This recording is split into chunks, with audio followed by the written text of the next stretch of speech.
So welcome to Palomar Amateur Radio Club's monthly meeting. Too loud back there? Oh, yeah. What?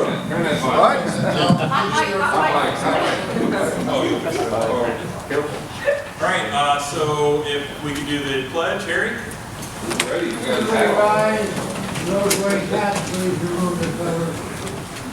I pledge allegiance to the flag of the United States of America and to the republic for which it stands, one nation, under God, indivisible, with liberty and justice for all.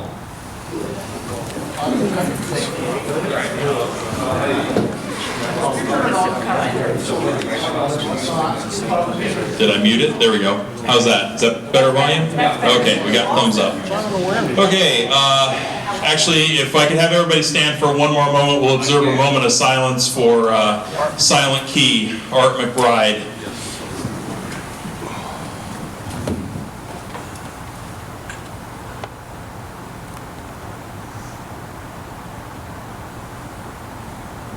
Thank you. Okay, repeater technical report. We have a new technical chair. Is he here? Mark, are you here? There you are. All right. So Mark, KF6. Oh, sorry.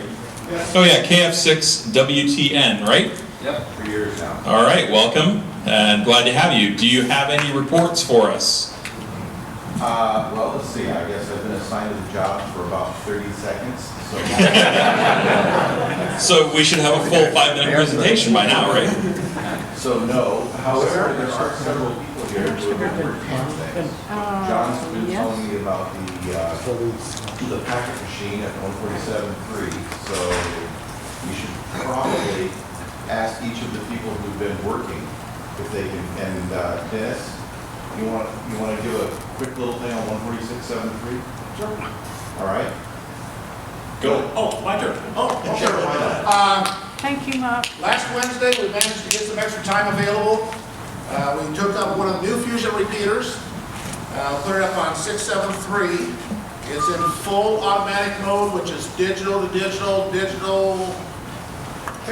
don't think it'll do digital to FM and full automatic, and FM to FM. So you might be hearing some white noise in there. If you hear white noise, that's actually digital transmissions. So you may want to change your radio configuration to a tone decode on there. Now most people, usually it works pretty good, and I haven't set mine up for it either, but most radios have a monitor button somewhere on there. So that way you can check the radio to actually see if there's something going on if you can't see a scale or anything on the radio. We're going to be listening for comments. We really want comments to come in. Good, bad, indifferent, whatever's going on. We want to try and figure out so we can help get everyone to understand what's going on and get everyone better. And also, if I may, there is a proposed digital net that we're looking to establish on Friday night at 7 o'clock. Not confirmed yet, but that's what we're looking at within another couple of weeks. Why don't you get a show of hands on who might be interested? First of all, how many people have digital radios? You guys interested on a Friday night net? How many people are interested in getting into digital radios besides these ones here? Okay. So the idea is the net's going to be running FM, so everyone has inclusion, and try and get as many people, try and get the questions we have solved, all those people that are not real high-tech and knowing what to do with everything, we're going to try and get those solved also at the same time. So hopefully the collective, like the Ham Help Night, we're going to do the same thing there. The idea that at the end of the net, we'll be able to do a few digital QSOs and everybody will be able to test it and see if they did it right. So also keep in mind, everyone, all of you who are running analog, that anytime there's something new, it never works perfectly the first time. So you guys can get hold of me. It's KF6 WTN, which is going to be in the scope, at AMSAT, at ARRL, at Hughes, at Gmail. One of those ought to get it. Anyway, so I'm interested in hearing if anybody's got problems, and of course, the rest of us are too. I think I had a question or comment back there.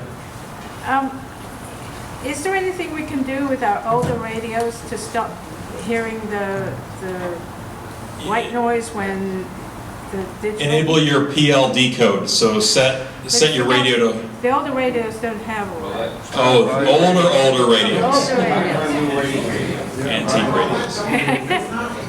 There's nothing we can do, so I just turn it off. That's a good question. I believe there are some external PLD code options, but I'm not personally familiar with those. There's aftermarket code.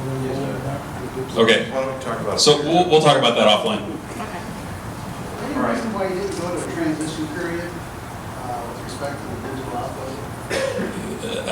We figured we'd just jump right in, both feet, head first. The question was, any reason we didn't do a transition period? Excludes a lot of people. No, whoa. Oh no, The unit still works exactly the same as the old one in analog mode. Yes, and it will be an analog repeater. it's a fusion repeater, so It works just like the old 7.3 machine, except it doesn't have the tone on it. But right now, But it does both. It's digital out. No, it's both. If you go analog in, it'll go analog I out. understand. But for those of us who don't have the digital products yet, what we hear is hash. So that's why I was thinking there should have been some sort of transition period to give people some time to get their appropriate equipment before it goes up. Well, we're trying to do that now, and it will run as an analog repeater. And so we're trying to set up a net to help people do things like turn on your PL tone decode, the rest of these things. And so, eventually at some point you got to give it a shot. And the only thing we could possibly do is, other than what we've done, which is leave it in analog mode also, is turn off the digital and then it's just the old repeater. Actually, would it make sense to enable the mode that allows either digital or analog coming in It both go is. to both go analog out, so that everybody can hear what's going on? That's a good idea. And then later on, as people get more and more digital radios, we can decide if you want to transition to the mode it's in now, which is digital in, digital out, analog in, analog out. This doesn't suggest what we can do. Got it. All right. Well, this is what we're going to use next Wednesday. Just a thought. okay. And the last thing is the repeater. John, you want to?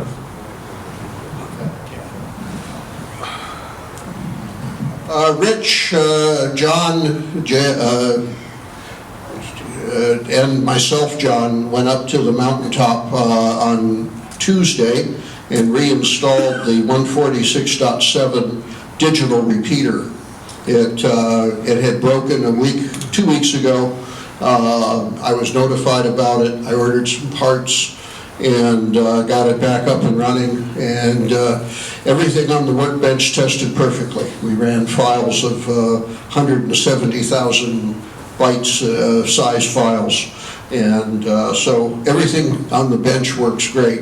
There's some issues possibly with maybe an antenna or something, we don't know what, but I've been told that they're having some issues with the DigiPeep mode again, but I'm sure it'll get worked out. Okay, was that it? Oh, question? What's that? Nothing Oh. yet. Stay tuned. Okay. What was the question? 6 meter. There's a report that's been in, the scope has been updated, and there's a published document tracking the 6-meter cabinet project. If you look in your scope, you can find a tracking document with all the technical details of the repair work. Okay, so the question was 6 meters, and the answer is it's in the scope. So check the scope in your mail. Hopefully everybody's gotten it. Those of you who, just out of curiosity, raise your hand if you get the scope and you've gotten the current scope already. And okay, great. If you get the scope normally and you haven't gotten it yet. 2, okay. So I'll look into you guys. Okay. Dennis, you want to talk about FT1D? Yeah. Hey, last month we had a discussion on digital radio. Guy came down from LA, Chris Wilson, gave a nice presentation. Surprised us. He threw an extra radio in at us. We went out and we had one from the club. We actually went to do that. Surprised that he said, wow, a lot of people down here, I'm going to throw one in. He usually throws one in if they have at least 30 members show up at a club meeting. We exceeded that, of course. So the first one went to Justin Johnson. What is it? Did I see him here tonight? Yes, he is. See, there's the proud owner. Now, he has a minor issue. He needs a call sign. How close are you now? Pretty close, getting ready. Okay, so we probably have an Elmer that's ready available for you if Dad's not going to help. Maybe we need to help Dad too. Okay, that was the first one. That came from the club. That was all that raffle drawing you guys had. There was another one here. I'm sure you've seen the picture. KF6 LP. I know you're here somewhere. We're together. Yeah. Hey. We got a staff photographer. How about coming on up here for a moment? Want to take a picture, Paul, or you got the camera over here? I should know better. Break the camera. It's okay. Not that I have the greatest radio in the world, and I'm in front of the video. But this card is Mr. Wilson's business card with this number on the back here. Talk to Mr. Wilson, and he'll ask you to send that up, and he'll make arrangements to get you that radio. Thank you. Enjoy your radio, sir. Thank you.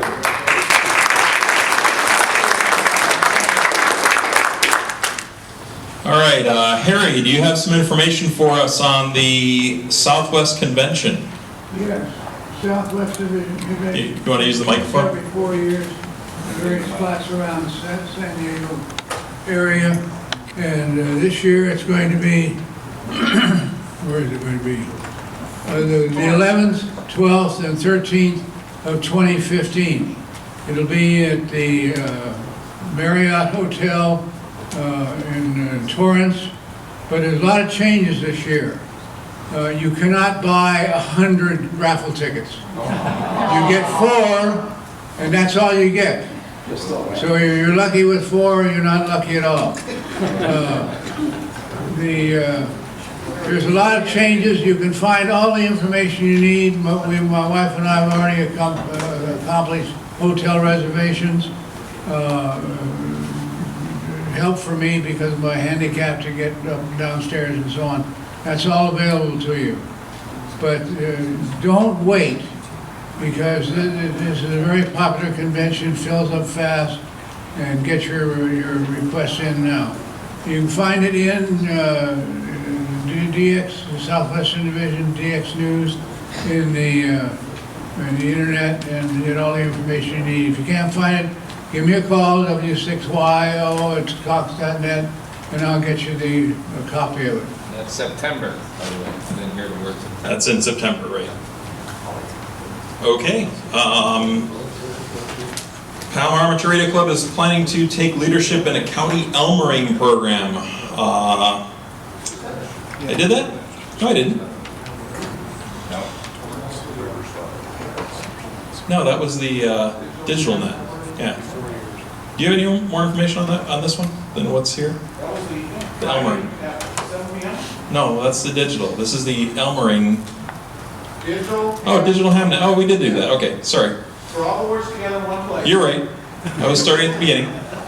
Okay, Joe, you have something for us on CERT. Other Joe. N6JO. N6JO. Joe the Lesser. Joe the Greater. Good evening, folks. Joe N6JO from Oceanside CERT. Pleased to announce that we will be holding another CERT Academy in the month of June. Our illustrious grad from our previous one, Joe, was it worth it? Oh, yes. Yes, definitely. It is absolutely free. It's with FEMA-provided materials conducted by Oceanside CERT. It is going to be on June the 4th, which is a Thursday, for 4 hours, followed by the second session, which is going to be on the 6th, a Saturday all day, and then the following week on a Thursday night and a Saturday. So 4 sessions, and you've completed your CERT Academy. It is open to, obviously, city residents in the city of Oceanside, but based on the past 2 academies, we haven't filled up, so we'd like people, if you're interested, to contact us. There's more details on our website, oceansidecert.org, and see if you're interested in registering. Thank you. And I live in Santee, and they welcomed me for some strange reason. So, and hey, you get to play with fire extinguishers. That's always fun. Okay, announcements. Field day.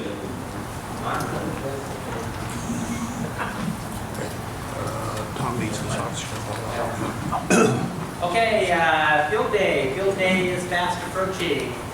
Mark your calendars, June 26th, 27th, and 28th. I know in the past there's been a lot of debate from club members, myself, past field day chair. What is field day? Is field day a contest? Is field day not a contest? Well, my answer to you is yes. Field day, one of the main aspects of field day is to go out in a remote location that has no communication ability and set up a communication spot. And while doing so, of course, we're creating as many contacts as possible. That's the contest portion of it, but we're also demonstrating that ability to create that communication sub to the public. So with that, field day is fast approaching. We are preparing. We do have a field day net that happens every week on Wednesdays at approximately 8 o'clock. So that means the net should be starting. Oh wait, tonight's the club meeting. We do not do the nets on the club meeting nights. But every other Wednesday of the month, we will have the net. Raise your hand if you own a amateur radio. All right, we will hear a lot of people on the net. I'm excited to see that. So I guess the big question on everyone's mind is, where will field day be located? You have an update for us, Dennis. I know we've been working on that. Okay, on top of the screen here, okay, there's a nice little site right here. You know, even though it looks brown and lots of weeds, well, it's actually true. I just drove through it this afternoon. Right now, we have very positive results from the property owners, and we're going to see about how fast we can confirm our reservation with them. For those that have a problem finding places, you might notice you're sitting right up here. What's that speak? Okay. Yep. You're right here. No, it's like the next. That one? Yeah. Yeah, so you go around, it's that building at the bar at the very top. Oh, yeah, okay, I'm sorry, I was Right there. So we go from right here, if you're that good, come out the street, come down, come out the El Camino. Because you can't turn left over there. Nah, they don't like that. People try that before. So come on down here to the next one. Can't go through this one really, because this is a pedestrian walkway with a signal just special by some company over here. Okay. And then if you come down to this one here, and inside this is town garden. And if everything works the way we're looking at, there's a little gap right here you can kind of see. We'll throw a couple pieces of wood, make it over the curb, and have fun driving around this area. This area from here to here is just short of 800 feet. If we climb on top of here and throw a station on top, that puts us over 1,000. How does that compare with the previous site? 748. Okay, so just ever slightly larger. Oh, one of our members has been working with this with their company, and has been very good with that, and it looks like we should be very grateful to somebody here very soon. So for those of you who do not know how to get to the club meeting, my call sign, KI6RXN@amset.org, and I can explain to you how to get to the club meeting, which will help you get to the field day site this year. Look at palomararc.org for updates to the field day site in case any last minute changes are happening. But as it looks like now, this is where we think we're going to be. As you're on the repeater, chatting with your buddies, your friends, etc., and you're on other nets that are unrelated and not as important as the field day net, be sure to tell all your friends that the field day net is Wednesday nights at 8 o'clock. The more we have in volunteer participation, the easier the event will be. I look forward to seeing everyone. So I'm not sure if he was being silly by saying, for those of you who don't know how to get to the club meeting, but we are broadcasting this live on YouTube right now, so he was talking to them. Whoever wants to say hello, Charlie, because Charlie's not feeling good at home. Hopefully Charlie's watching, so, all right. I just wanted to take a moment. I understand I missed a moment of silence for our friend Art. I just wanted to report that Palomar Club was very well represented at the funeral, which was a very moving experience. Tom was there, of course. John over here. Michael was there. He was there. Don was there. I'm trying to think. I had a whole list of the people that were there. I hope I didn't miss anybody else that we missed. Who was there? But anyway, there were probably 10 or a dozen of our members that were represented, and I'm sure Art would have been pleased that he had that representation. That it was not a, oh yeah, Jim back there. Jim was there. Quite a number of our people, and it was a very moving experience, and I'm sure Art would be thanking you all for attending. All right, thanks for that. One more announcement. The International Style On-Foot T-Hunt, Transmitter Hunt, will be on Saturday, May 23rd at Mount Laguna in San Diego County. There's a whole bunch of information on here on this page here. I'm not going to read it. Is this in the scope or on our website? Or? I don't know if it made it yet. I'm sure. But if you want to see afterwards, that sheet of paper there has a QR code on it that you can scan. Or oh, and Dennis has one other item. Because I'm just afraid of it. Because he likes to talk. Oh, sure. You may notice that Conrad's not here. It's not because he got a cold, because he went up to the San Diego 50 mile or the Lost Boys 50 mile event, to where they had to actually close down the course.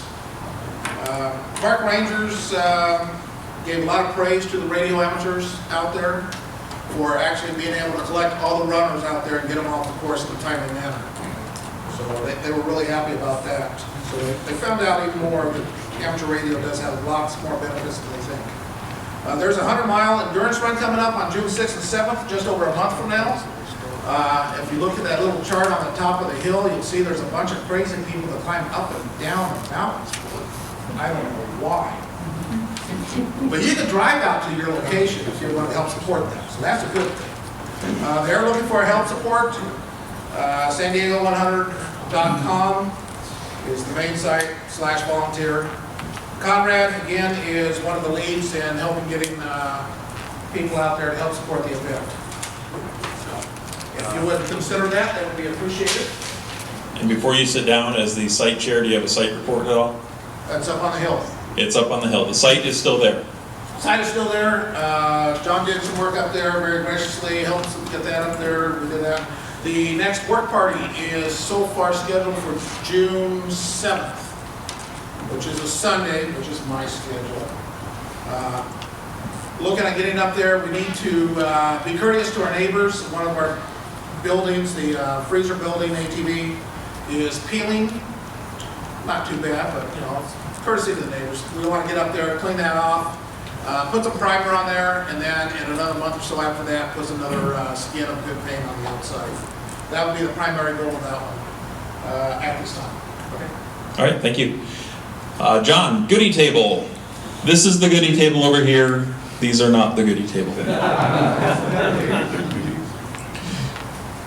Yeah, most of the stuff I brought from my collection of junk hay, would you call it, as opposed to really cruddy stuff like 1910 radios, you know.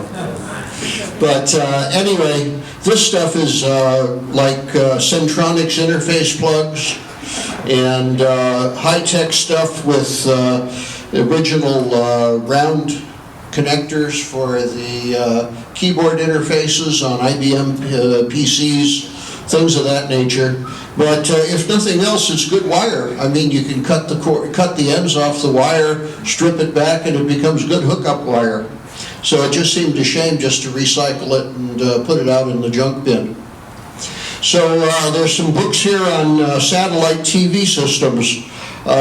Gives you, it's good microwave information because it'll give you information about how to take an unknown dish, calculate its focal length, where the how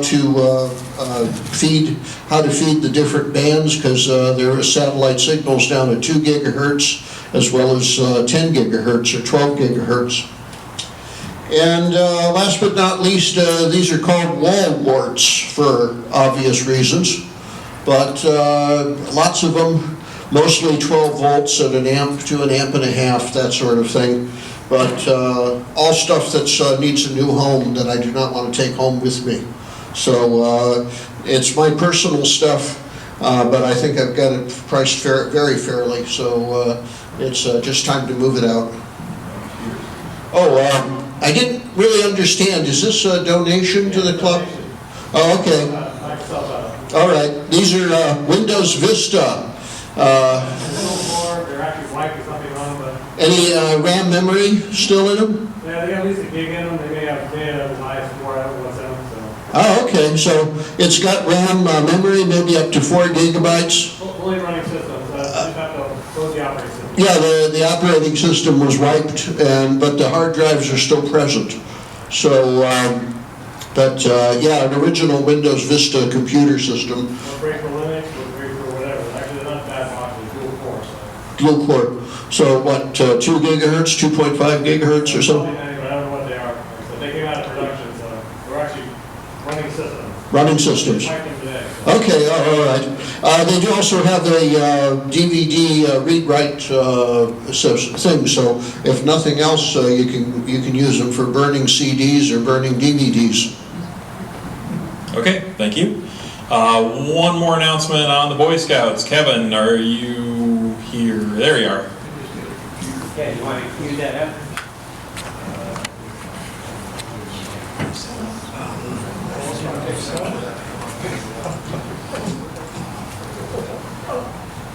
You already... It's going to take a minute first. Go ahead and load up the video also. You already have that, right? Yeah, then it disappeared. I thought you already did it. All right. Go to the beginning.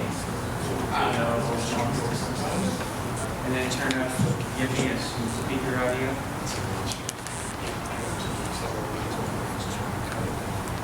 Where's the mic at? I got it right here. Okay, that's the base. He's on iTunes, isn't it? Sorry about that. I don't see it. Must do his own thing. You had it. I didn't show them what those were. Sorry about that. Okay. All right, well, pause for station identification. If you want to set the trailer up and you want to do it right, make sure that you invite Comrade to come with you. Ready to go? Not really good. Go ahead, yeah, go ahead. Go ahead and hit the PowerPoint then, if you don't mind. All right, yes. All right, this is one of the scouts. We had a camporee a couple of weeks ago, and this is one of our, it was raining. It was up at Camp Wildwood, which is up on the other side of Ramona. So go ahead and hit the next slide.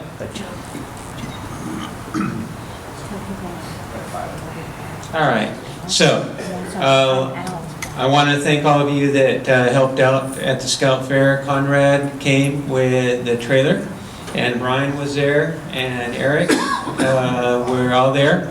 And hit the next, so the other news item is that we finally got the approval, the green light, to commence with the Camp Balboa radio room reboot.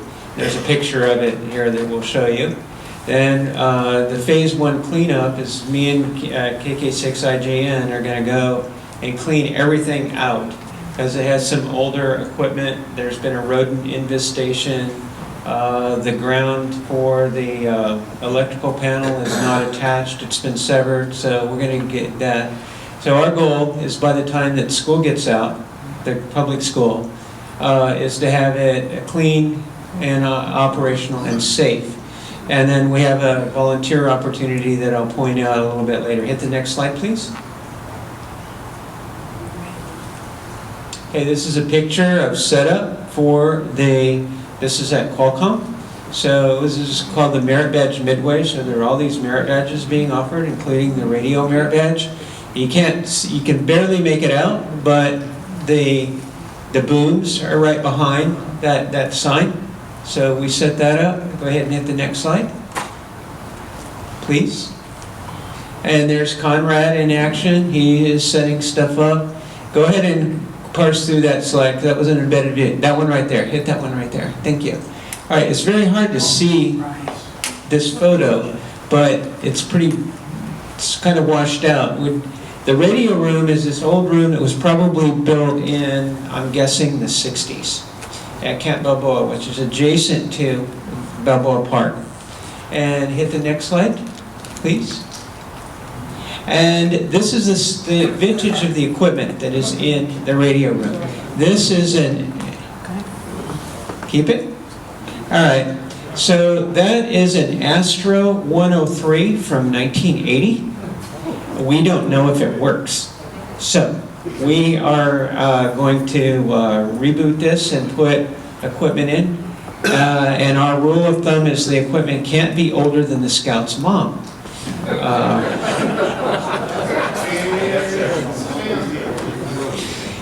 We have some equipment baseline in mind, because what we're going to do is baseline Camp Balboa, and there's two other scout properties, one at Fiesta Island and one up at Mattagway. Okay.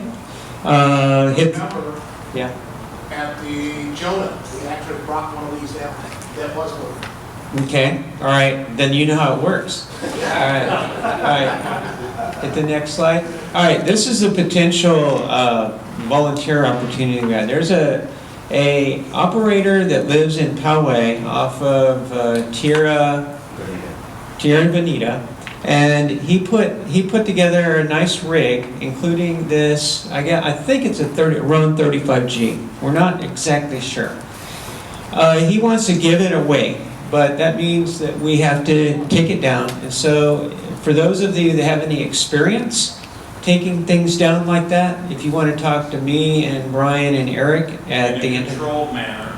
Right. Right. We've set some limits on what we would be responsible for. We talked with the operator, who doesn't even have a license, but he has a this is from 1992.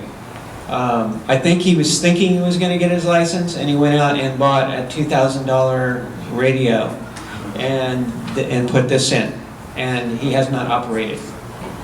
All right, so this is what I was talking about. What we're really looking for is guys that have experience with this. We don't know if this even works anymore. And so he will give it to us, we will take it down, and what we're looking for guys that know how to test it, and if there's parts that don't work on it, then help us replace the right parts. Okay? Yes? You have to remember the guy's name. His first name is Richard. He doesn't have a call sign. He has a TS-850 with a desk inside. That's correct. Okay. And so he's going to give it away now? He doesn't want to give the transceiver away. Right. He wants to give this part away. Okay, that's Roan 25. Okay. Okay. And I have a special jack for who's ever going to climb. And they'll pry the sections apart very easily, which is usually the hard part. Yes. Taking those down. And then the only other thing you can need for rent or see if Ed Ross, get in contact with them. They'll help you. They have a gym pole to lower the sections down. Okay, perfect. We'll talk after. Yeah, you get the general idea. So thanks. But you were the guys I wanted to talk to. All right, so there you go. You can talk to me and Eric, KK6IGN, after the meeting, especially if you have experience like testing these things. We would like to test it before we take it down to get an idea of its operational capability. Say again? Okay, very well. First things first, what we're doing is getting permission from the Boy Scouts to erect it after we take it down. We don't know if we need any kind of permit or anything like that on on the Boy Scout property, because it's not in a residential area. All right. Okay. Our property, their city property. That's correct, it's city property. Yeah, thank you, so we don't know. All right, so jumping ahead, mark your calendar. We want to, again, thanks for all of you that participated in the Jamboree over the year. Last year as well as the year before. We're doing it again this year. And what the Boy Scouts want to do is have a mega event where radio is an anchor event for a 3-day STEM event where we do electronics, electricity, programming, and radio. And then 16th, 17th, and 18th. This is the largest scouting event in any given weekend. Last year, worldwide, there were almost 700,000 scouts that participated in Jamboree over the year. So what we want to do is get better prepared and treat this more as like a contest so that we get points. This is just like having contesting at field day. This is the Boy Scout field day. And we get points for the bands that we operated on, we get points for Morse code, etc. And you get the idea. So I'll stop there. Thanks again for all your help and support. Yeah? Same weekend as Microwave Update in San Diego. That's right. There's a lot of Boy Scout stuff being planned for that same weekend to kind of correspond with JOTA. So if you're in San Diego and you want to enable interesting Boy Scout activities, then another venue, not just on the air, is at Microwave Update in Mission Valley that same weekend. And you have an article. Together, Yeah, you have an they article on that. In this issue of Scope, I think you have a blurb on Yeah, it. it's in one of the previous Very well, issues, and very well. We'll continue working on planning and publicizing it. Okay. JOTA this year will be really special in San Diego. Yeah, so we're getting a lot of support from the Boy Scout Council now. It's taken a while. Stay tuned, because those of you that have contributed, you're going to get a letter hopefully soon from the Boy Scout Council acknowledging your generosity and tax write-off and all that kind of thing. So I'll stop there. Great, thank you. Okay, it's TUJ Dennis, everybody knows him. Technical new member Mark, or new technical chair Mark, KF6WTN. Scope editor is still Michelle, W5NYV. Director number 2, NE60, Jim, back there. Director number 1, KS6RXX, Greg here, who you heard from on field day. Membership chair Al is not here, W6GNI, so taking his place at the back is KB6 NMK. NMK, okay. Joe back there, yet another Joe.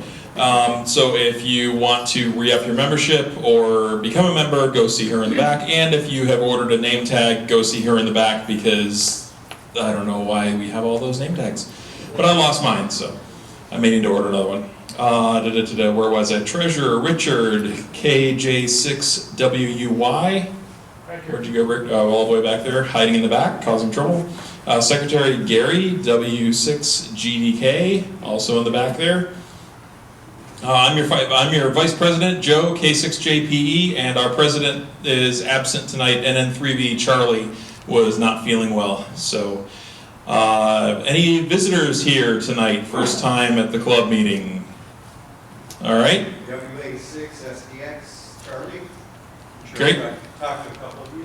Thanks for coming, Charlie. Great to have you here. Right.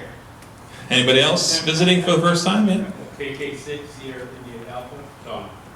Great to have you, Don. Anybody else? A couple more there? Yes, ma'am. N6 NCP, Nina. Nina, I'm a member of KW6. welcome. KC7 CJ, Scott. All right. Great to have you guys here. Anybody else? Okay, and that brings us to our presentation on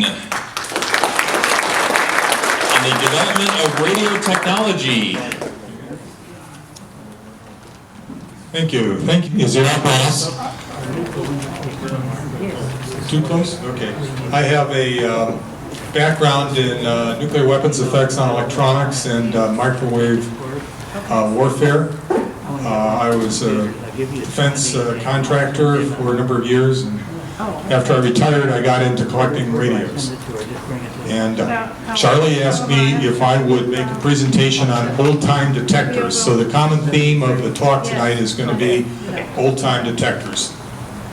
Before I do that, I would like to just mention that I did write this book, and while I'm not here to sell it, you may be interested in it, and I'd like to pass it around, and if you'd like to buy it, I'm selling it here for cost, for $15. It's a 450-page all-color book, and a lot of the stuff that you see in the table here is from this book. So I'll pass it around, but I won't ask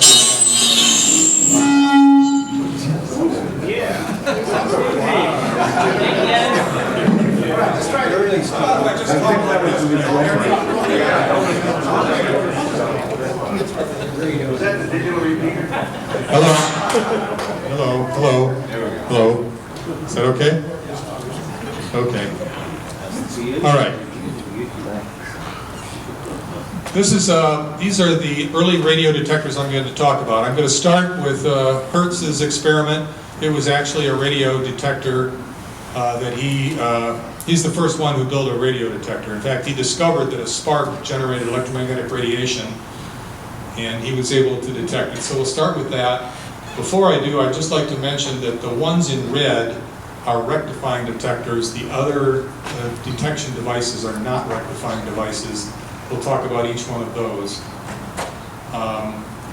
So we're going to start in 1887. We'll end up in the 1920s. Got to turn this on, don't you? Okay, this is a Hertz detector. The detector, whoops. The detector is, the detector is just this loop here, and what this did is a high voltage was put across here of many kilovolts, hundreds of kilovolts actually.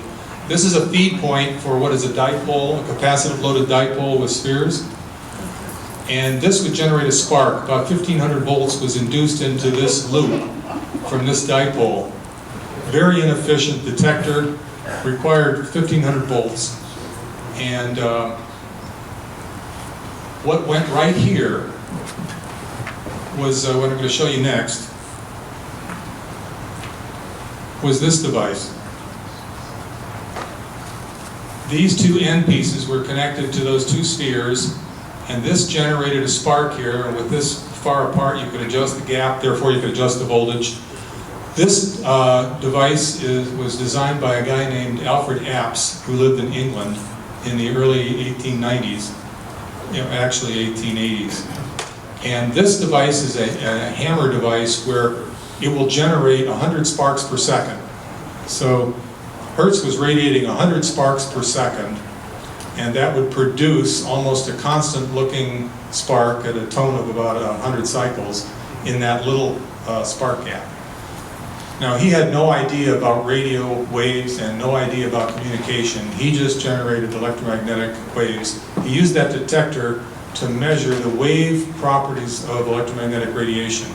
He would find the peaks and the nulls of the radiated energy. He'd radiate the energy off a wall and reflect it back and get standing waves and measure the standing waves and the wavelength. So this was the first detector, but it really had little to do with radio itself.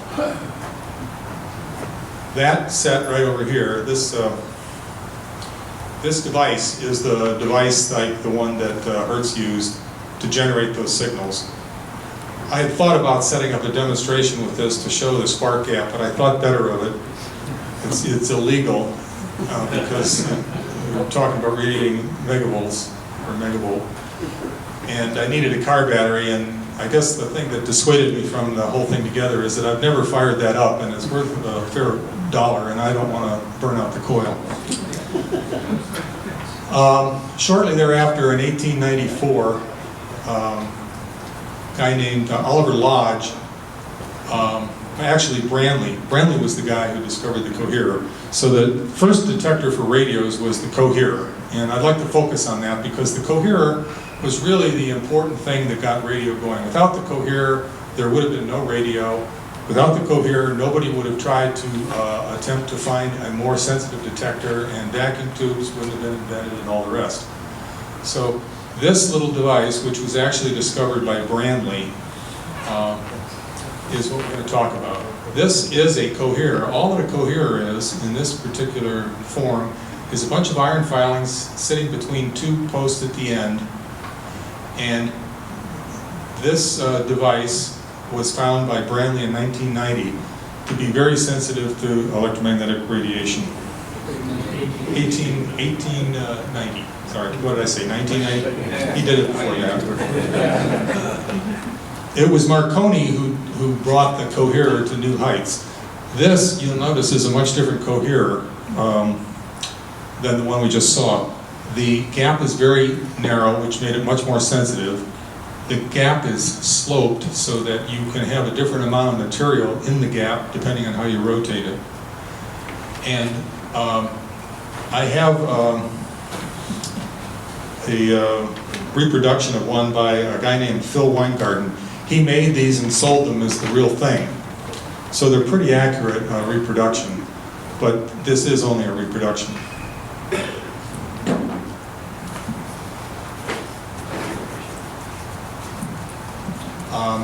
The coherer, the way a coherer works is that this is an ID characteristic. All devices, vacuum tubes, etc., have an ID characteristic where you plot the current versus the voltage when you apply the voltage. This particular device, a coherer, has a interesting characteristic. It looks sort of like a crystal detector, but what happens is that the resistance of the device changes, and when you apply a voltage and you get to a critical voltage, the current goes screaming way up without much change in voltage. And what happens when you take the voltage off, it doesn't come back down the same path. It actually comes down a different path and ends up with a different impedance. So it starts out at 108 ohms at this particular one that I made a measurement on, and it ends up at 9 ohms. Now the thing you can do with that is you've got a high impedance device that when you get to a certain threshold of the voltage, it'll switch to a low impedance. So if I have a spark transmitter and the signal level gets high enough, it will indicate that there was a signal received by a change in state.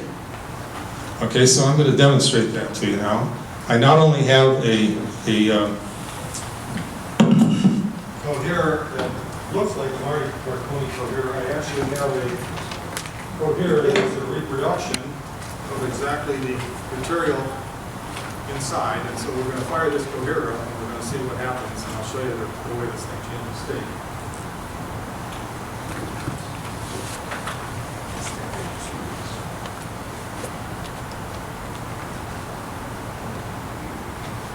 This is missing every other. Can't hear you back here. I'm saying I'm missing like every other view graph here.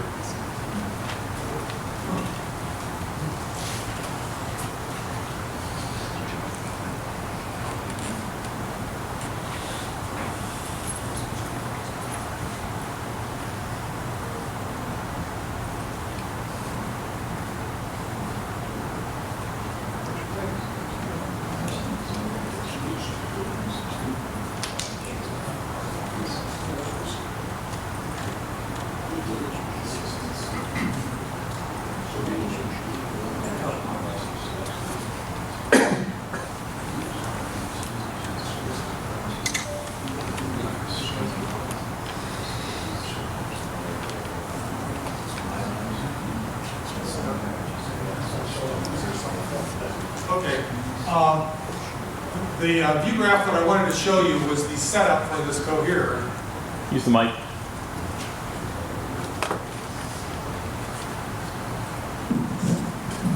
The view graph that I wanted to show you was the setup for the coherer.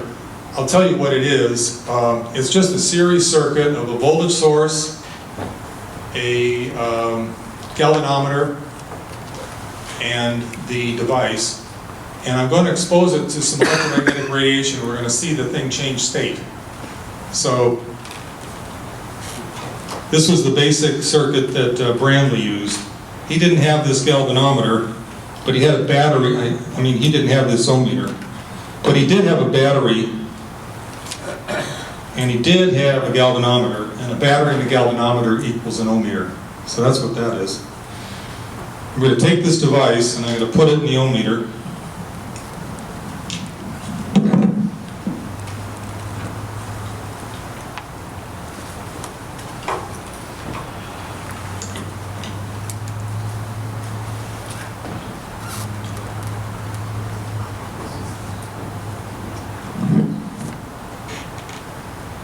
And you see on the scale, this is the high impedance scale, and this is 0 over here.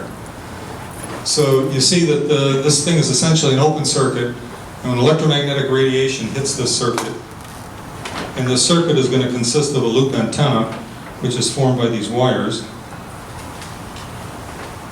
and we're going to radiate it with a spark gap transmitter, which I happen to have here. This one's legal. This one's driven by a battery, a AAA battery, so it doesn't have a lot of energy. But if it all goes well, one snap of this thing should make that meter pop over. So we'll see what happens. See the meter go over? And the thing about this is, the interesting thing about this coherer is that all you have to do is tap it to take it back to the initial state. So if I tap this thing, it pops back. So let's see if we can get a little more distance on this. There.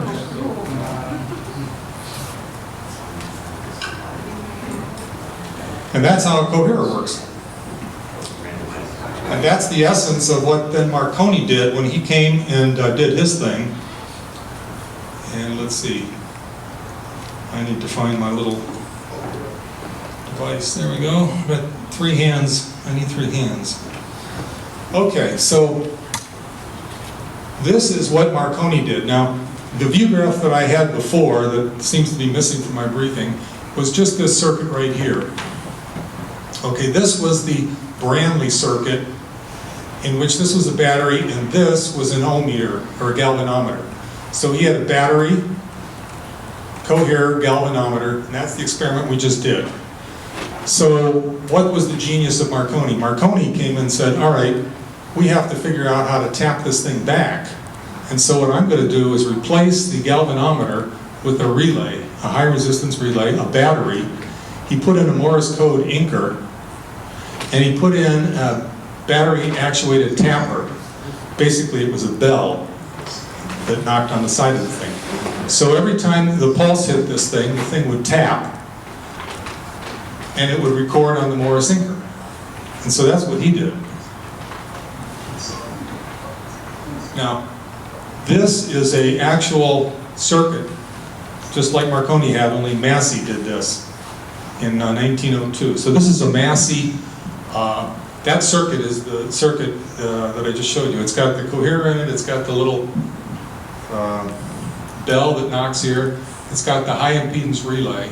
The only thing missing here from this circuit is the Morse inker, and that's the Marconi Morse inker. So that's of the type that he used in his system.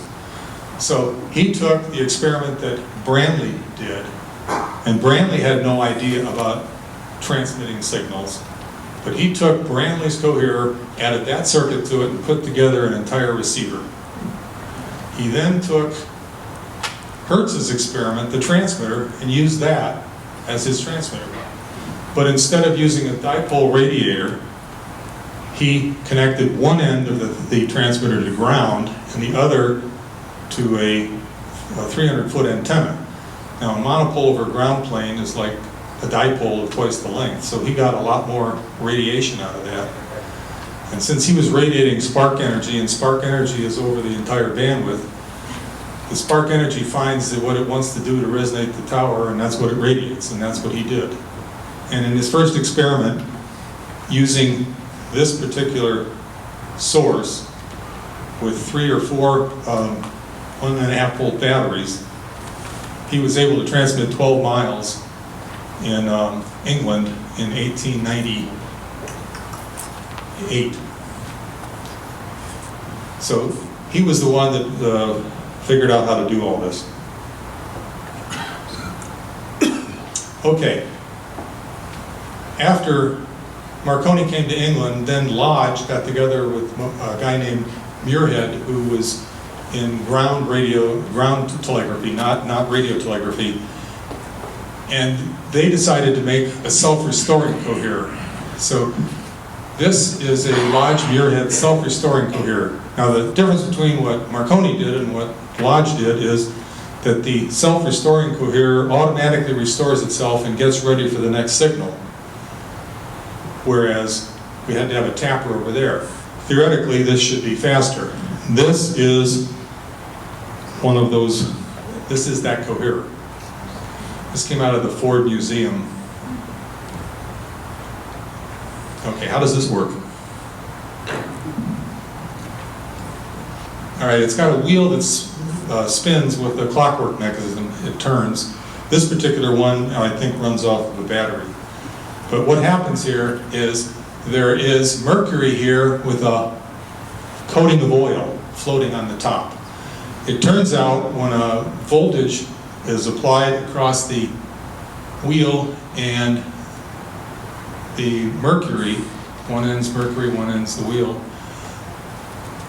When you have a volt or so or less, a half a volt, you will get the oil to spread apart and it will instantly touch the upper wheel will touch the mercury and make contact. That closes the contact, provides the pulse that you need to recognize that you have a signal. But this wheel is spinning. Oops.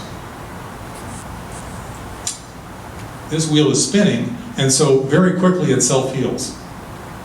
So pulse comes in, cuts through the oil, makes the contact, the wheel moves on, contact is lost until the next pulse comes in. So that's how this self-restoring coherer works.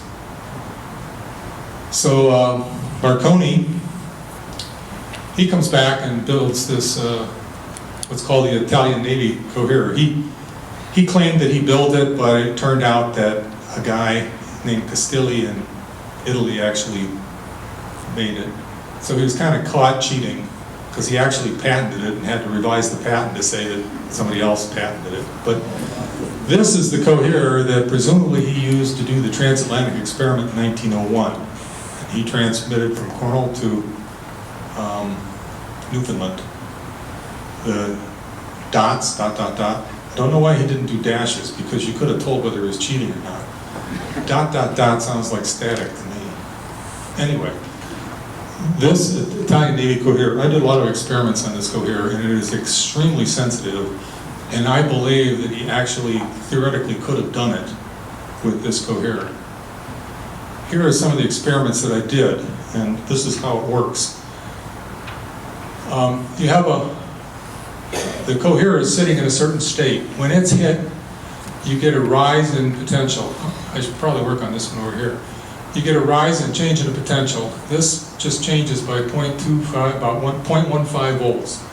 You need about 0.3 volts to do the experiment, but this would be sensitive to 0.15 volts. The interesting thing about this is that as soon as it gets to the top, instead of staying in the state that it's in, it immediately starts to drop. Now, what happens there? Well, when this goes up to a high state, there's a voltage across it, and when you put earphones across that, it actually acts as an amplifier, because if you take a set of earphones and you put a very short pulse across it versus a very long pulse, you will find that the signal level in the earphones you can hear at much lower voltages if you have a long pulse than if you have a short pulse. So the fact that this would stay up for a while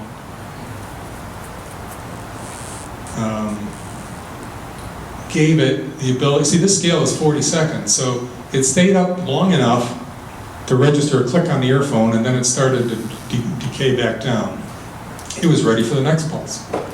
And I did these signals at very, very quick rates, like a tenth of a second, and I did them in long rates just to see, in this case, how long it would take to decay back.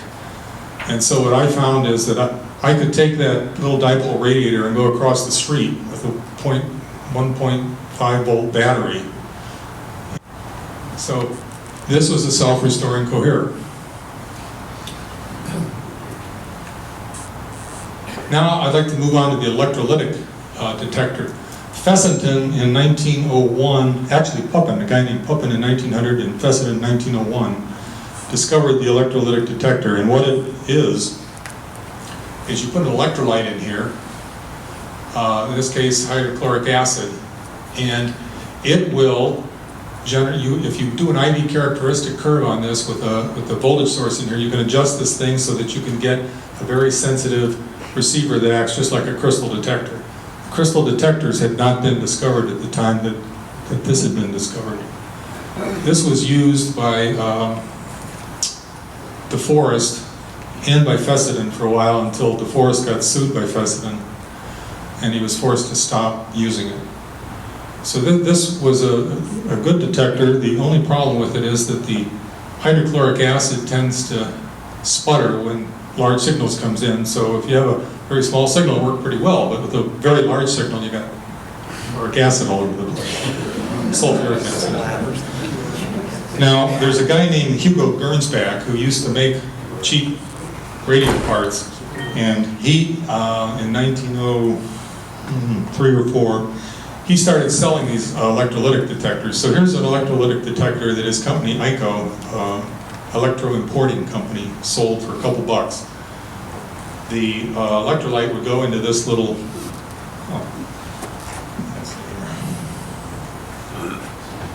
I guess I don't have a picture. There it is. There's the little hole, and this is the catalog. He sold it, and so electrical experimenter could have their own little electrolytic detector that they could do experiments with. A couple bucks. This is the response. I had mentioned that DeForest had made one. This is the one that he made. It's a little bit more elaborate, and it's got some voltage sources and whatnot on it. But this is the one that he got sued by Fessenden on and had to take it off the market. I don't have one of those. If anybody has one that would like to sell me, please see me after. Okay, next comes the magnetic detector. So this is a cool detector. This went into service in about 1903. It went in about 2 or 3 years before the crystal detector was discovered. This was only used by Marconi. This particular model was used on the Titanic. This is the one that sank with, not this one, but this model sank with the Titanic. And I have that sitting right over there. I'll show you how it works. The last time I gave a talk on this, somebody asked me how it works, and I said, I don't know. So I thought maybe it was time to figure it out. So I'll give you, it turns out that not many people know how it works. And I'm not sure I do, but I'm going to try. All right, what happens is you've got this band of iron that rotates around these two wheels at about 8 centimeters per second. And this is a top view of that. So you're looking down on it. All right, it rotates, and what happens is that there's 2 coils here. One coil accepts the high voltage spark gap pulse, comes down through one coil. The other coil is connected to the phone, earphones, and so this goes through both coils. And what happens is that this core, this pole is magnetized, the wire is magnetized. When it runs through and hits a spark, the magnetic field generated, or the electromagnetic pulse, actually changes the magnetic state of the coherer, as shown here. And so it comes in basically without a magnetic field. It's given a magnetic field here. When a pulse hits it, there's a hysteresis curve, and so when the pulse goes up, it changes the magnetic field, but when it comes down, it doesn't come back down to the same state. It's kind of like the coherer in that regard. There's the hysteresis curve. It goes up and it comes down to a different level. That changes the magnetic field.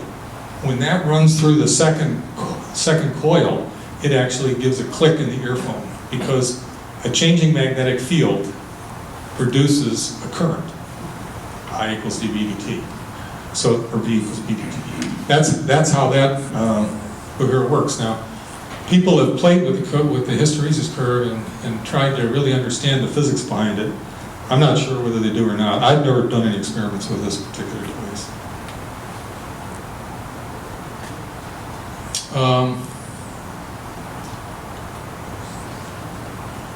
Yeah, it seems like there's some view graphs missing randomly from this. Try backing it up to see if it's skipping one at a time. Yeah. Okay, so the next slide would have been a slide that had this on it. This is a Greenleaf Whittier Picard COHERER, crystal detector.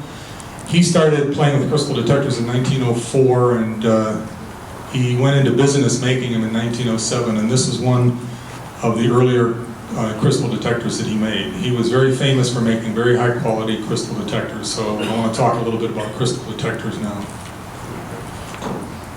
The crystal detectors came in, as I said, about three years after Marconi brought the magnetic detector. For those of you who understand crystal detectors, or if you don't, the whole idea of the crystal detector is this is again an IV characteristic, and I'm showing several kinds. First of all, the IV characteristic has to be nonlinear or you won't get any rectification. And the rectification occurs when the rate of change of the slope is the greatest. You get the greatest rectification. What I wanted to point out with this view graph is that first of all, a guy named Ferdinand Braun in the 1870s discovered the nonlinear properties of certain materials. Basically, they were semiconductors. And he made measurements and demonstrated the nonlinear properties. If you read any textbook, you will read that he discovered rectification, which he did not. And the point of this view graph is that there's a difference between nonlinear conductivity of material and the rectifier effect. So for example, if you look at this is a nonlinear curve, but as shown it won't rectify because this is symmetric, and when it's symmetric you get an equal signal response from plus and minus. They cancel each other and you get no rectification.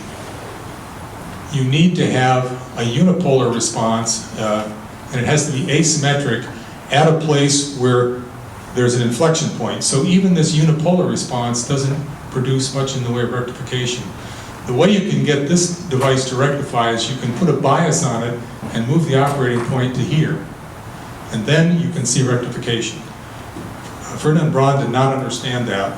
And in fact, up until 1907, people believed that the crystal detector worked as a thermoelectric effect, not as rectification.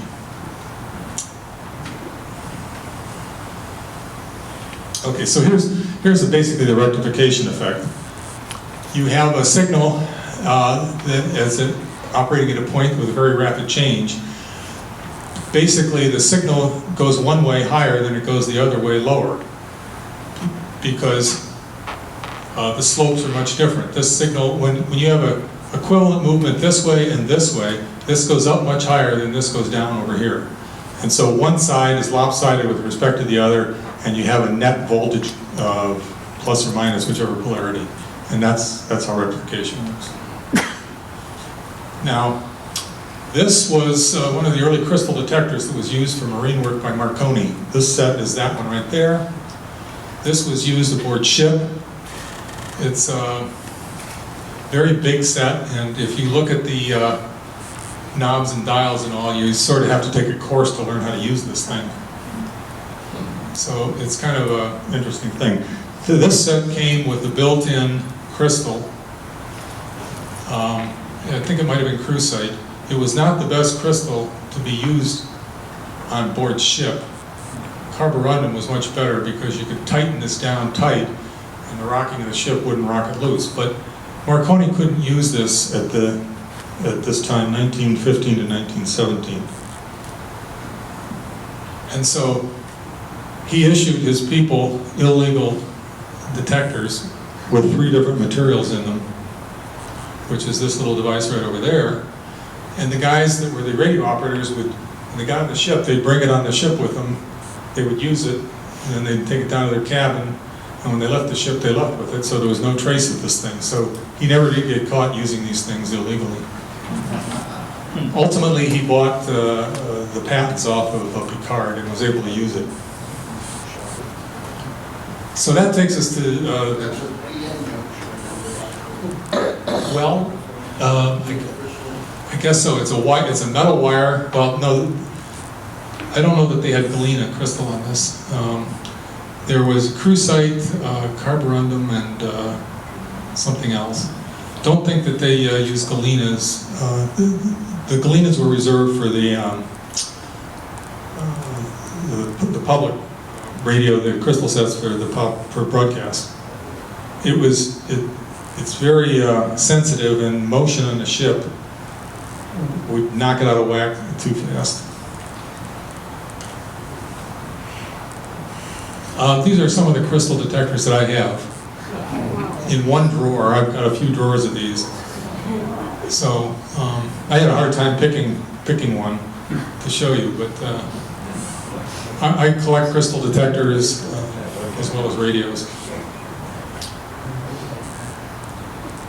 Okay, so you have this set over here, which is a crystal radio.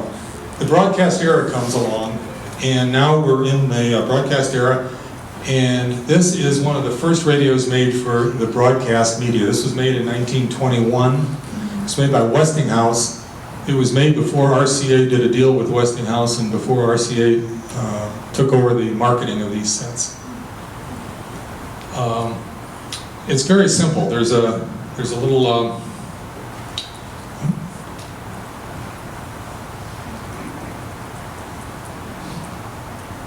why did I get off this fast? There's a coil inside that rotates for the tuning, and that's about it. There's no volume control or anything. You put headphones on, you take an aerial on the ground, and you got a crystal set, and you have a range of about 60 miles. So if you were in a metropolitan area, like most of the population was in the 1920s, you could listen to Boston or Chicago or any of the big cities, and you got a pretty good reception. So there's a big difference then between the Marconi receiver and this receiver.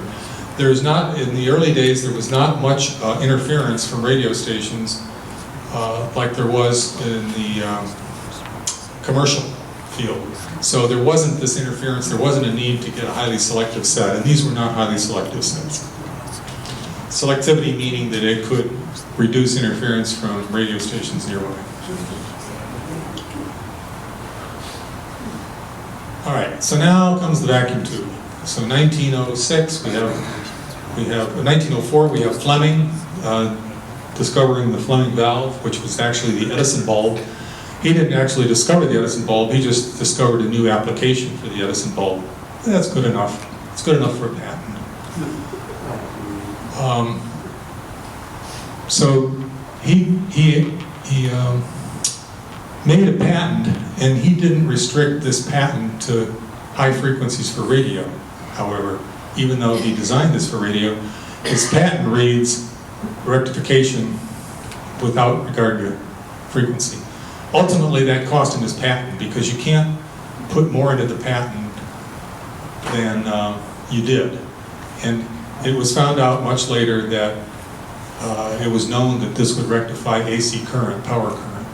And so he actually lost his patent in 1940. But it didn't really matter, because by that time the economics were all over, and he did have a British patent, and he was British, so he didn't really care whether he lost it, because it would be the same as an American having a patent in India, and the Indians decided to negate the patent.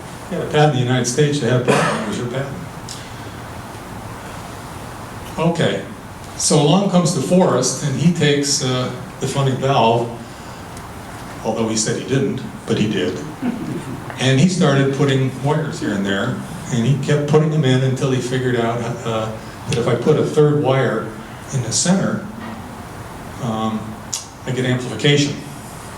And so DeForest is known for the guy who built the amplifier. He did it by starting with a Fleming valve and just added it. Well, the Marconi guys didn't like that too much, so they sued him, and he actually, the Marconi won.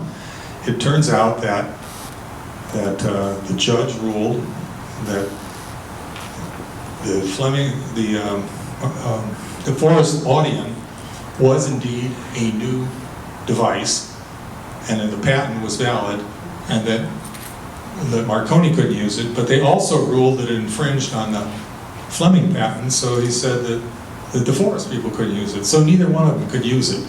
So now we've got this wonderful device, neither one of them could use it. Could Fleming use it? Fleming couldn't use it, no. So the legal system hasn't changed all that. Pardon? It was just not an exclusive relationship. Well, the judge ruled that Fleming could not, the third element was indeed patentable, okay? So Fleming couldn't use the third element. But he also ruled that the DeForest Audion violated the Fleming patent, so he couldn't use it, so neither one of them could use it. So from 1918 to 1920, neither one of these guys could use the vacuum tube. During the war, the government stepped in and said, well, I don't care what you guys have in the way of a problem, we're going to have it made. And so they stepped in and said, we're going to indemnify anybody who makes equipment for us using the vacuum tube. So everybody and their grandmother ran in and started designing new and better vacuum tubes, and the big guys came in. GE came in, Westinghouse came in, AT&T came in, and they really developed during the war a very sophisticated vacuum tube. Now, this particular set that I'm showing you, since they could not use DeForest Audion, they made this receiver here. They made that receiver for use on their ships, and this is a Fleming valve receiver. There's two tube sockets right here, and that is the tube that went in it. So that's a Fleming valve. So it can't be said that the Fleming valve wasn't of some value. It was better than a crystal detector. You didn't have to adjust it, and it worked pretty well. DeForest, before the ruling, before this bad ruling by the judge, DeForest was selling what he called a Audion box with an Audion, and this is a Fleming valve, and this is the DeForest Audion, okay, that went with the detector box. And so he was selling these, and this might be considered the first receiver that used a triode.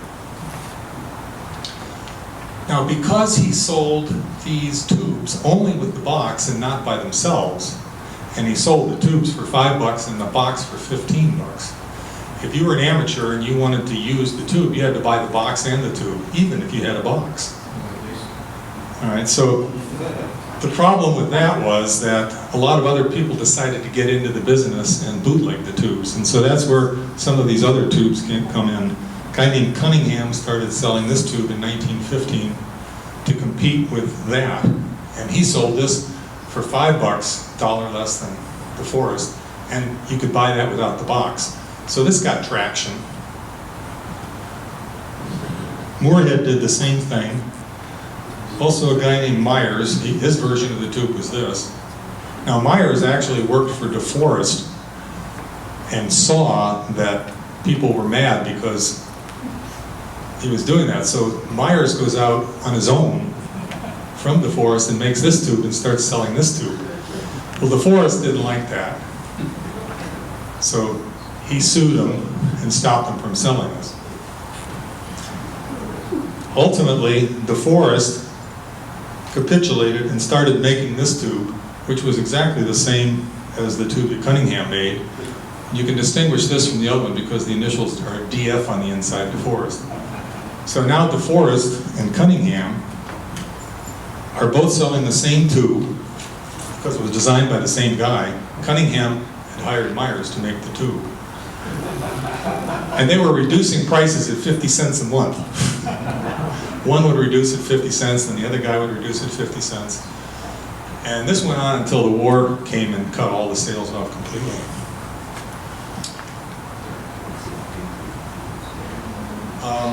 I showed the picture of that crystal detector. I do have that crystal detector sitting right here. This is the Westinghouse version of it. Okay, so the tubes that are made here were not regenerative tubes. They didn't have feedback. So these were just very simple, just a grid and a little bit of amplification. Now, DeForest didn't know anything about how to make a tube, and so he had very gassy tubes, and the gassy tubes were very lossy, and they had very little amplification. They were pretty good detectors because of a quirk of the gas. And I want to show you that, but I'm afraid it won't be in the presentation. I don't know what happened to that. We'll see if it shows up. Well, I'll finish the thought. The gassy tubes were very, very good detectors because they had a little, you remember the characteristic curve, well, it had a little spike in the characteristic curve, and if you were sitting right at the top of that little spike, which was caused by gas ionization, no matter which way you went on the curve, you went down. And so if you went to the left, you went down, you went to the right, you went down. They were both totally additive, and you had a very, very sensitive detector. There it is. Okay. Here's the ID characteristic. This is with gas in it. And if you're sitting and operating right there, when the signal, the voltage, goes off this way, the current goes down. When the signal goes this way, the current goes down. So the current goes down either way it goes. So I have an oscillating signal that produces a negative going current, and they add together, and so you get a much bigger signal.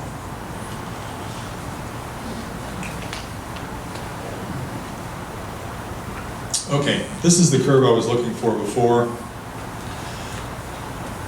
This was what the lawsuit was all about. The Fleming valve was used in a radio like I have shown here.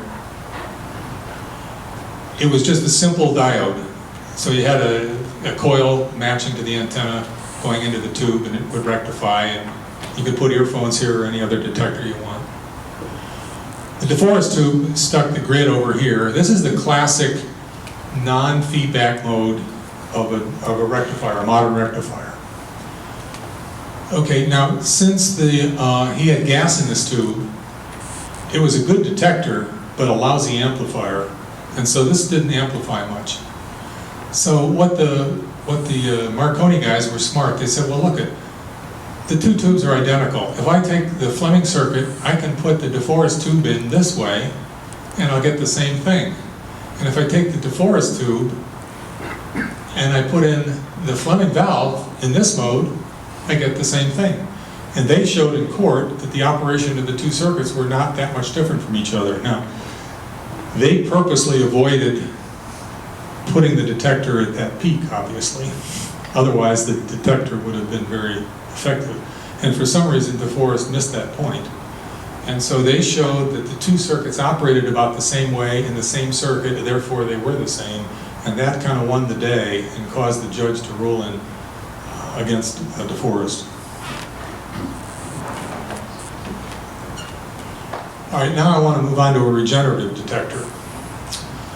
Regenerative detector is where you take feedback from the plate circuit and put it into the grid circuit, and it amplifies basically 1,000 times running around that circuit and rectifies at the same time.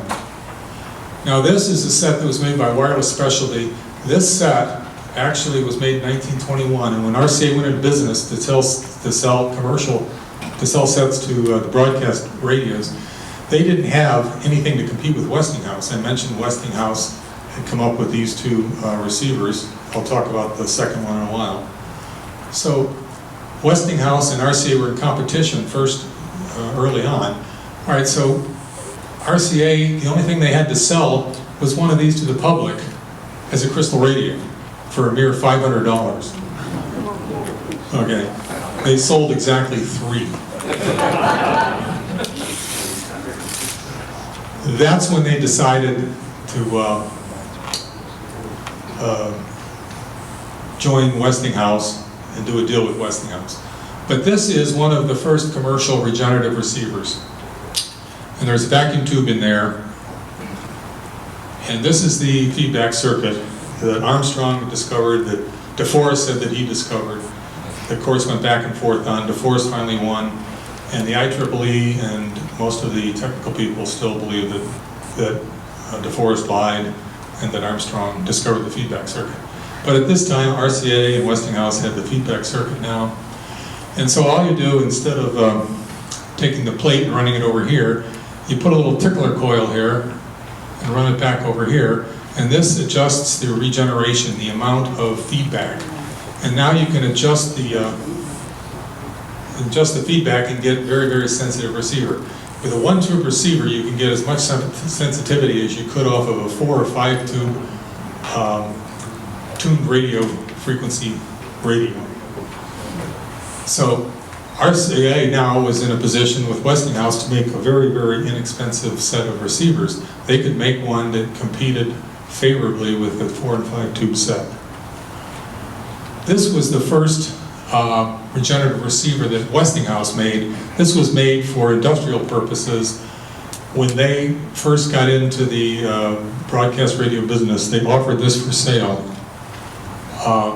So this was the very first one. I need to mark the... Anyway, this was one of the very first sets, a regenerative receiver. It's called an RC radio, a very popular set. There must have been 150,000 of them made and sold. It beat the pants off of anything. They sold it for $199 with a speaker and headphones and battery and the whole 9 yards. Very popular receiver. The next year, they came out with this set. So this is the first really receiver that was made for broadcast radio in about 1921. And there's the single vacuum tube, and as I said, this would produce a good set, as much signal sensitivity and selectivity as a 4 or 5 stage tuned radio frequency radio, TRF. And so they had a big advantage. Now, the problem with this set and why it was ultimately discarded is, have you ever heard of the birdies? Okay, the birdies is a term where when you take the tickler and you adjust it, if you take it too far, it'll go into oscillation and it'll radiate. And so if the neighbor's listening to his radio and you run it into regeneration, you got this big antenna hooked up. Now you got a transmitter instead of a receiver. And so it goes, and so it disturbs. So when all these radios started being sold to the public, you had thousands of these. They made 500,000 of these things. And you started to get a lot of noise. And so everybody decided it would be best to get rid of the regenerative receivers. This was $79. Well, $1,200 was a year's salary at that time. So $70 was maybe a month's salary. But radio was popular. And, you know, face it, radio was, especially the high-end radios, I think it was a high-end radio at the time, were for the upper class. And the other guys made their own crystal sets. And you could go down and buy parts for a crystal set for $1 or $2, everything you needed. And you put it together yourself. So everybody was listening to radio. Okay, the next thing I want to do is talk about heterodyne radios. Yes? My question was, what were they broadcasting? Were they still broadcasting spark gap, or when did they transition to modulation? Okay. Was there modulation? The war, that's a good question. He's asking, were they still transmitting spark gap, or were they doing voice? And the answer is it's totally voice. When I talk about the broadcast era, I mentioned that the radios, that the vacuum tubes were vastly improved during the war, and the amplifiers became true amplifiers.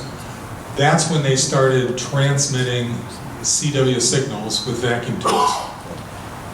And with those CW signals that they were transmitting, they could transmit relatively high fidelity voice. So before the war, right up to the time of the war, they were using spark gap transmitters.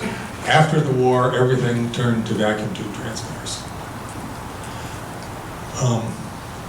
AT&T, I forgot to mention also that AT&T made an arrangement with RCA where well, first of all, DeForest ran out of money before the war. He sold his vacuum tube patents to AT&T for use in a telephone system. But it wasn't restricted to the telephone system. So when RCA made the agreement with Westinghouse, they also did a cross-licensing agreement with AT&T. Bingo. RCA now had DeForest's patent, and they had the use of the tube. So DeForest couldn't use his own tube, and now RCA could, RCA having taken over Marconi. So who was the first one to actually modulate a carrier wave? Well, I guess that would be Fessenden in 1901 or 02, but he didn't do it with vacuum tubes. He did it with a mechanical generator. It generated high-frequency signals. And during the war, or right after the war, RCA made an Alexanderson generator, and it ran at 30 to 50 kilocycles. And they used that and modulated that. And that's why they got into low-frequency transmission, because they couldn't raise the frequency any higher. Yes? How did they modulate them? They had a big modulator, and they modulated the current that was applied to the generator. Actually, it was a very large carbon microphone in series with the antenna. Well, yeah.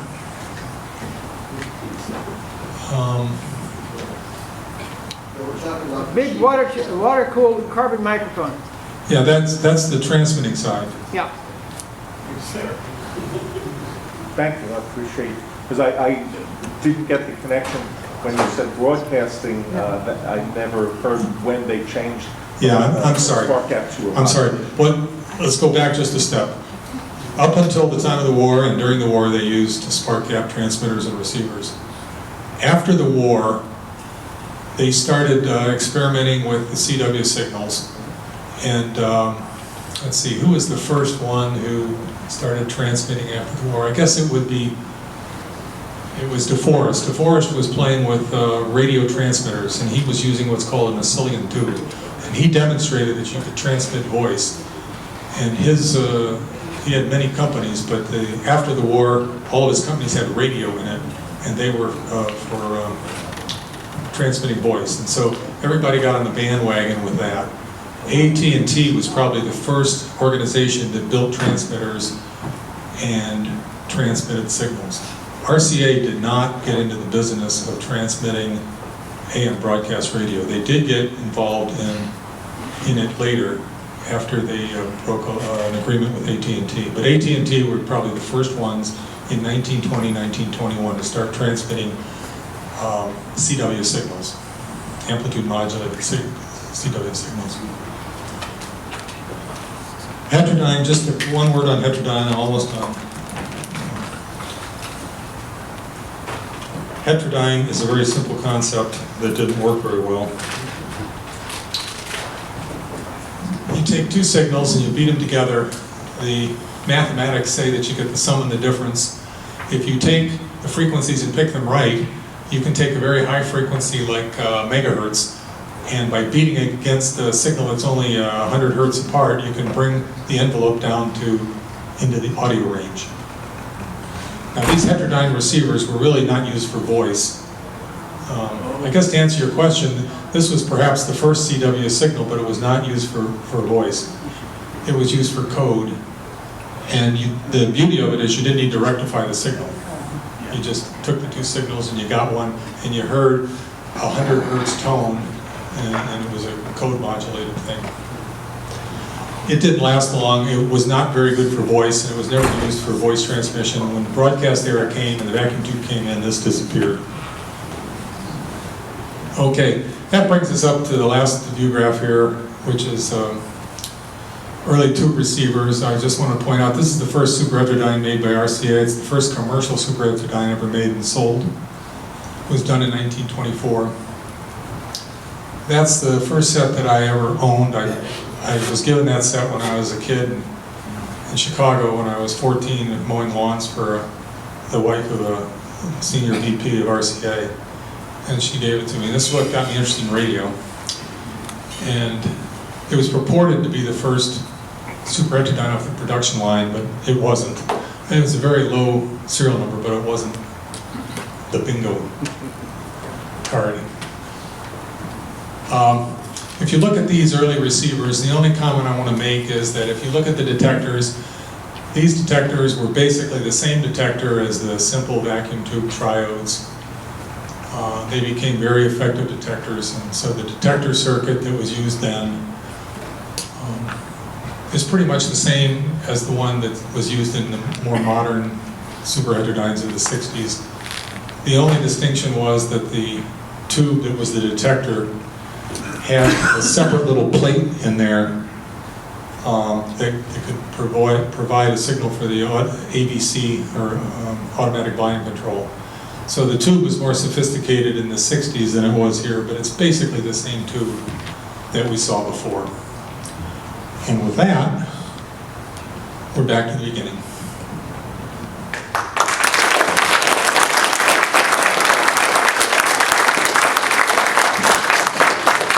Any questions? I think I touched on everything. One thing I didn't mention here is I have some coherers that were actually used in some systems. This coherer is kind of cool.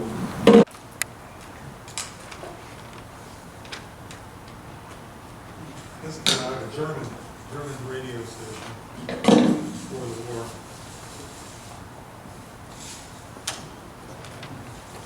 Lots of power went in there.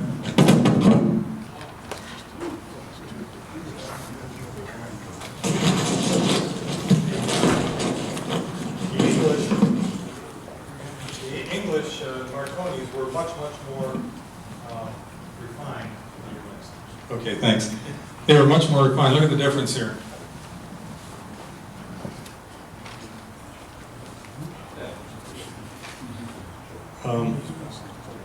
So these guys use a lot more power than Marconi did.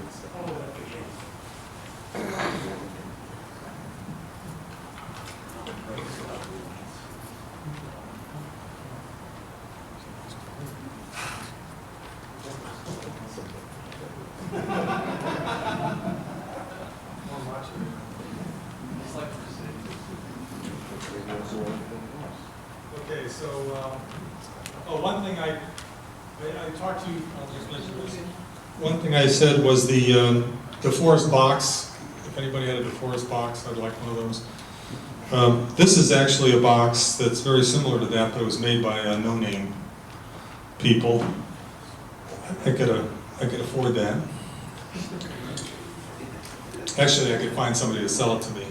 It was made by PARC Manufacturing Company in San Rafael, California. And basically, it's an Audion box. So it has an Audion tube here. This was made after the war. You can tell because it's got a vacuum tube with what's called a Shaw base. But if you look at these two electrodes on the top and the bottom, it was made to also be an Audion box for this kind of a detector. And you could attach the two leads from either end on that box. So other than that, I think I covered it. Yes, sir. When was the voltmeter invented? They must have had a voltmeter to tell what was going on. A long time ago, it was a galvanometer. They call it a galvanometer. And they were made in, well, the more modern one, de-arsonable, et cetera, was made around the turn of the century. But there was other types of galvanometers. But the de-arsonable was the most sensitive and had the quickest swing time. This is about the same as the one they had at 1900. So at 1900 they had one just like this. Well, it wasn't a Simpson. But this thing has a swing time of about 0.8 of a second. And it's critically damped, which means it doesn't do this, and it doesn't do this. So it goes and snaps right up, so it goes like that. Then it doesn't swing at all. Yeah. That's my workhorse. I have modern electronics, but I really do like that thing. I mean, when the meter swings across, you can really see it. When the digital goes, you don't know what it's doing. Yes, sir. In this period of time, did these guys actually know what they were doing? I mean, did they understand the physics behind this? Okay. Were they just playing with the stuff until it worked? Okay. The answer is yes to both. DeForest didn't know what he was doing. He just tried stuff until it worked, or he stole it for somebody else.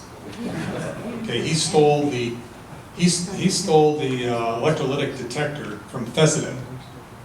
And if you can believe this, he claimed that it was in the open literature because Fessenden himself didn't actually discover it.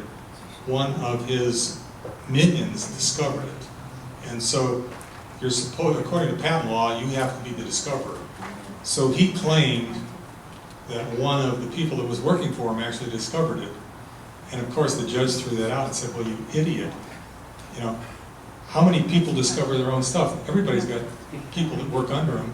The point being, if you brought him in, you showed him what you were doing and told him what to do, that was the same as the senior guy doing it. So DeForest tried to get around that patent. So he stole a lot of stuff. There were other guys that were pretty smart guys. Can't think of one.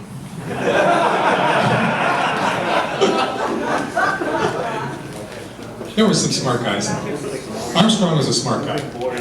Okay, he did two things. He did the superheterodyne and he did the yeah, he did FM. He did FM, and RCA told him to take a hike, and they sued. He sued RCA and he won, but he didn't. He died before he won, and his wife actually got the compensation. But yeah, he was a smart guy. Okay, so there's one. There were some other smart guys. Yeah. Well, Sarnoff, he was not a techie. He was more of a manager. He was a smart business manager. I mean, he's the guy who decided to tell Armstrong to go stick it on the FM patent, and decided he'd just take the write-off when he lost the case. And when he lost the case, they had made so much money on FM that it was a drop in the bucket. So, yeah, he was a smart guy. But there were other smart guys along the way. Any other questions? Okay, well, listen, I thank you very much. I appreciate being here. If you want to buy a book, you can buy one, but I'm not hawking books. I'm just trying to get rid of them.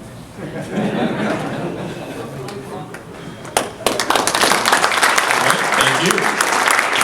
Thanks everybody for coming, and we'll see you next month. Anything else, guys?